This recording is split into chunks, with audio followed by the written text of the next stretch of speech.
What a lot of people are unintentionally doing is telling everyone on the internet, like, this is where you can find me, this is the time I go to the gym in the morning, this is the uni I go to, this is the cafe I go work in all the time.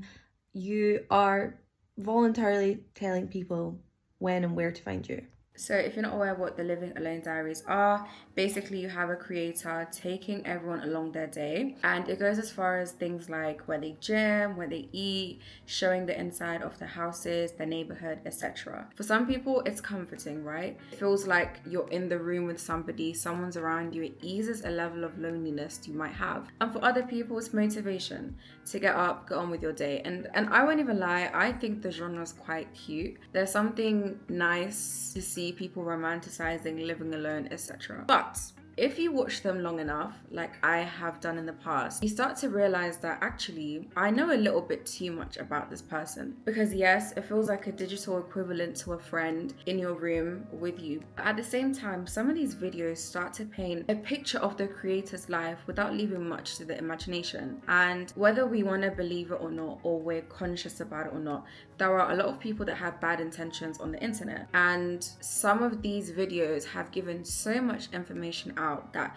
you're literally handing somebody with bad intentions the necessary information they need to commit whatever crime or whatever thing they wanted to do. Now, the Living Alone Diaries aren't inherently dangerous, and this isn't a criticism of the content creators that are making them, but today I want to explore how this trend can unintentionally blur the boundaries between connecting with your audience and inviting prying eyes and putting too much information out there, and why all of this in the wrong hands linked with apartment tours and daily routines is very, very, very dangerous. Before we get into the risks, let's talk about why they're so popular in the first place. On paper, a vlog of somebody living alone, doing their laundry, doing their dishes, going to work, going to school shouldn't be as popular as it is. But there are three things that I believe have really catapulted this type of content into the limelight. And these videos, by the way, can bring in millions of views. So, number one, comfort. The videos are oddly comforting in a way that isn't seen with a lot of other types of content. You're watching somebody throw something in their washing machine or somebody cooking, and like a lot of the more fast-paced TikToks with jump cuts and meme sounds and sound effects, etc., it really grabs your attention and almost feels like an invitation to slow your life down. The editing also tends to be nice and soft, the music's nice and calm, very aesthetically pleasing, a very therapeutic kind of pace. The second thing that I think makes this really popular is it provides a glimpse into a life that is unattainable. And this is such a stark contrast from a lot of the content that dominates our For You pages and your Explore pages. In my previous video, I spoke about how aspirational marketing, how the algorithm pushes things that will always make you want more in an effort to keep you a lifelong consumer. But with the Living Alone Diaries, it's not really that far-fetched that you can live alone one day, you can have a nice set daily routine, and a lot of viewers can start to imagine their own life. And I think it's a nice escape from reality, especially if somebody isn't able to be in that position already. It's also a nice look into potential independence, cooking for yourself, going out doing your own thing, setting your own routine, things that aren't so unattainable. And the last thing I think is contributing to the popularity is authenticity. So in comparison to the highly curated type of content that has been pushed to us for the past few years, I think the Living Alone Diaries are very, very real. Obviously, everything has a level of curation, like no one's really gonna put their worst foot forward, but it feels real because it's what everyone is doing more or less every day.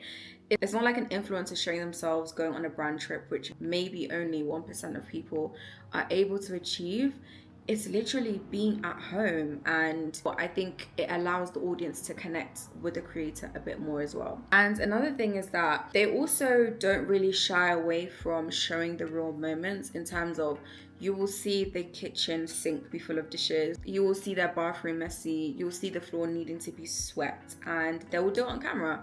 And it just shows, okay, like this person's a real person like I am, and they have real life daily routines like I do or I'd aspire to have as well. All these reasons are contributing factors as to why millions of people tune in, every week for these types of videos. Now, because they're so comforting, they're so authentic as well, it starts to breed this familiarity that people have with the creator. You know what they like to eat, what they like to drink, you know their skincare routine, you know their nighttime routine, you know what pajamas they wear. Now, on the surface, it can be harmless, but people begin to forget that just because you know what somebody does on the internet doesn't actually mean you know them at all. And this leads into our next topic on parasocial relationships. Long before social media existed, people would often feel very emotionally connected to celebrities like artists, actors, TV presenters, people on the radio. And psychologists gave this phenomenon a name, which we know as parasocial relationships. A parasocial relationship is a one-sided bond that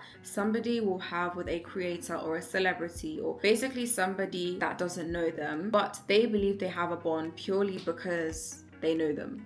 Does that make sense? They feel like they know the person personally because they've had an insight into a couple of things that they do. And this is despite the other person not knowing who they are at all. Now, previously, if somebody develops a parasocial relationship with a TV presenter, for example, they might see the TV show once every week on a Saturday night. But with the accessibility that we have with social media and the frequency of content creators making content, you now might start seeing your favorite creator posting every single day.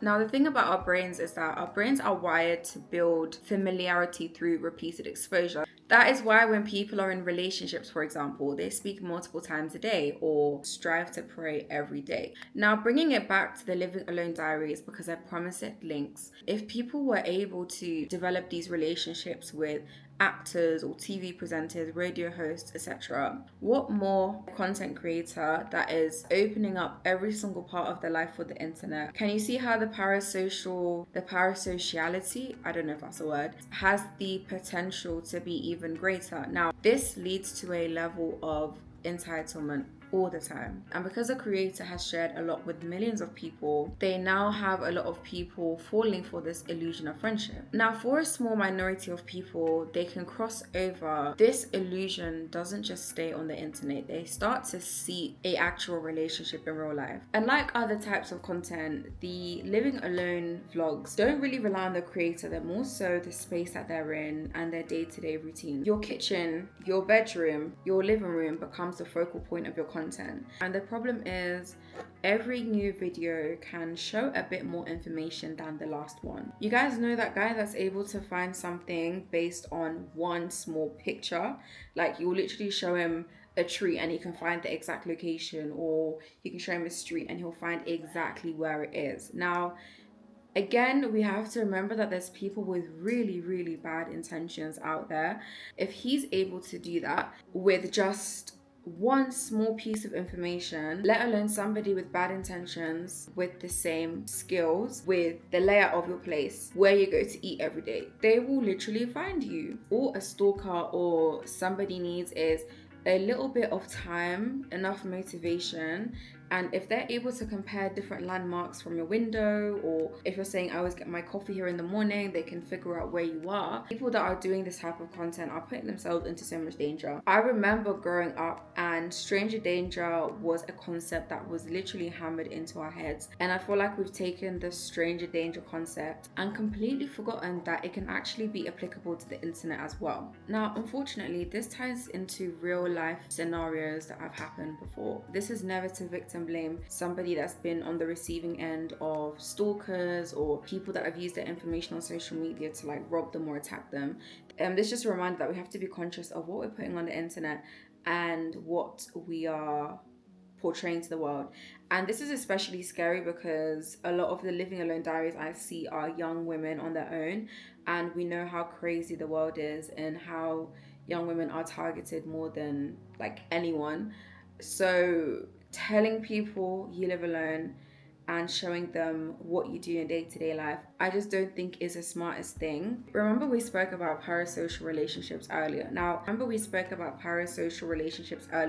most people are able to understand the distinction between feeling sad or feeling upset or like loving a creator when different things happen in their life versus actually feeling like you have a very strong relationship. But like we said, there are some people that are unable to do so. Now, over the years, countless content creators have spoken about unwanted visitors, unwanted gifts, people stalking them, people turning up at locations that they frequent and demanding access to the person. And a lot of the times, this is information that was never explicit online. It's literally people piecing information together until they have enough to literally go and pull up on the person. Another thing I think is platforms need to be held accountable. We know that they really, really reward content that is, I think, very intrusive because people build a connection with it. Now, the longer somebody's engaged with a creator, the more time they spend on the app. And again, in referring back to my old video, we spoke about the attention economy and how this is all done intentionally. They basically push anything that keeps you locked in for a really, really long time in order to maximize ad revenue and to sell your attention to advertisers, etc. So the same goes for this. The more somebody feels connected to a creator, the more they're going to like check in with them and watch their videos on a day-to-day basis. So when people are posting this type of very, very intrusive and this very personal type of content, the platforms reward it because they understand that that is what's going to get them the most money. I hope you guys enjoyed this video and you picked something from it. And to remember, if somebody is an aspiring content creator, you don't need to share every single detail to still come across as authentic. Some things are better kept private for yourself. Your life is not a spectacle, so don't act like it. If you are adamant and if you do want to do this type of content, just be careful. Make sure you're not like near windows and you're not showing the exterior of places that you frequent often as well. As always, thank you so much guys for tuning in and watching another video, and I will see you guys next week. Bye.